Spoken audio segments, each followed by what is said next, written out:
Hi, today I want to talk about how to make voicings simple, how to understand them and create your own. So basically, voicings are just an arrangement of notes.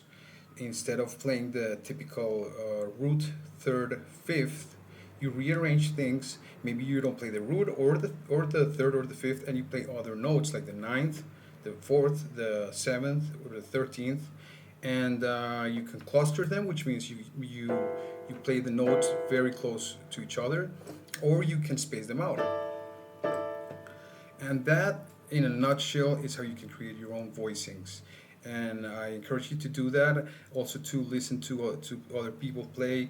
Sheet music is great for that. Even if it's a classical and you're playing jazz or you're playing reggae, you can read rock. You can learn from all genres, and of course, talk to your colleagues and your teachers and ask them like, "Hey, well, that was cool. What were you playing? I really like that chord." That's how I got some of these chords like this one. This one you can use, for instance, for blues. It's C major, seventh.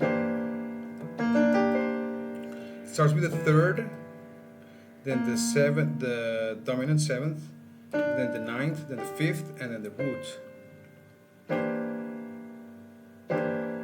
And then it's cool because you can segue easily to the fifth, which is up to the fourth.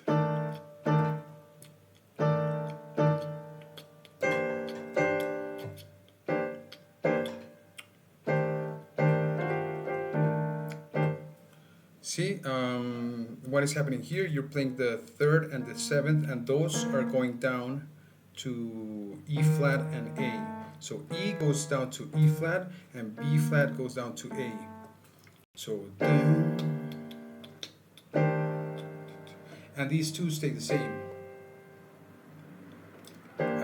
If you want to analyze what is happening, is the seventh is becoming the third of F, and the third of C is becoming the seventh of F.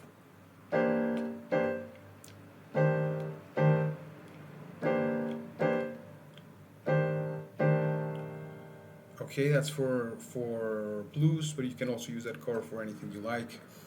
For a minor chord, what about this? Instead of playing the root, the third, and the fifth, we take the root away and we play the seventh. I mean, the bass is already playing the root, so you don't want to play the root in the third hand necessarily. You play the seventh, you play the ninth, you play the third, and then you play the fifth, and you get this.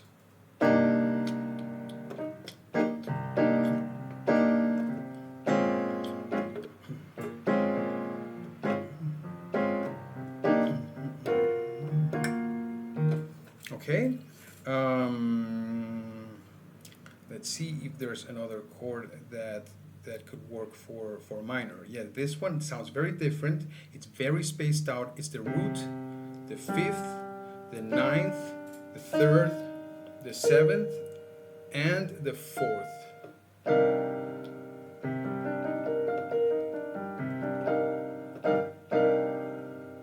That sounds nice, right? Okay, now let's use a chord that for a dominant fifth. Right before you get back to the root, you use the third of the chord. Let's say it's B flat. You use D, and then A flat, the seventh, and then the minor third. So it's the major third, the dominant seventh, and the minor third.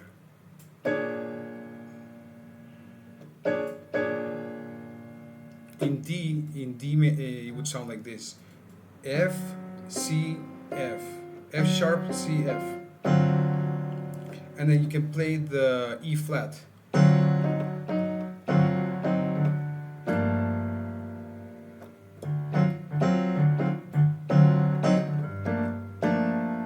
Okay, great. Now let's create our own chords. Let's say that we got a C major chord. We don't want to use the root. We want to use the ninth and the 13th. So we have this so far, and we want to use the third. We could use it here or here. Let's use it here. And that's our chord. That's it. Okay. Now we can add more notes. We can add the third if you wanted to.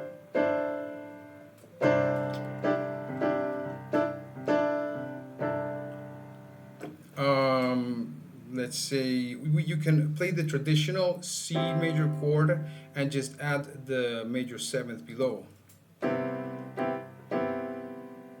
And you can also add the ninth. You can add all these notes. Now, let's create chords focusing on the space between notes. Look at this. Let's play this note, then jump, skip a note, then play the next one, then skip a note. That's a chord. That's a voicing. Now let's move that across the piano.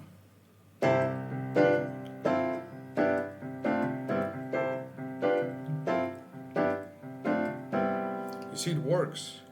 So also that means that you can create chords not focusing on the notes, not focusing on the theory, just focusing on the space between the notes.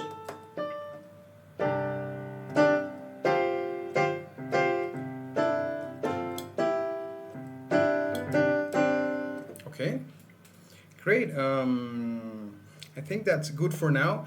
I have other voicings. I will share them in another video, but this is good for you to like start coming up with your own ideas. Okay, and again, I encourage you to listen to the greats, to the jazz giants. That was it. Thank you for watching. Goodbye.